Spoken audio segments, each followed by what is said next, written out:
got a news alert on OpenAI. What an interesting dichotomy here. About last year, it was $5.5 billion. If there was that $10 billion number, the key sales driver, according to the spokesperson.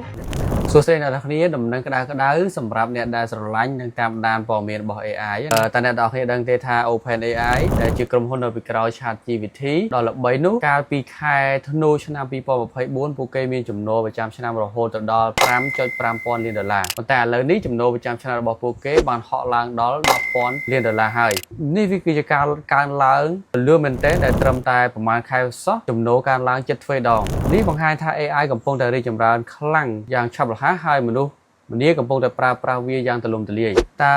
អ្នកយល់យ៉ាងណាដែរចំពោះការរីកចម្រើនរបស់ក្រុមហ៊ុន OpenAI តើ AI នឹងទៅដល់កម្រិតណាទៀតប្រាប់ខ្ញុំពីយោបល់របស់អ្នកក្នុង comment កុំភ្លេច follow និង like page របស់ខ្ញុំមួយផងដើម្បីទទួលបានព័ត៌មានទាក់ទងនឹងចែកការវិទ្យាថ្មីៗជាពិសេស AI អរគុណបាយបាយ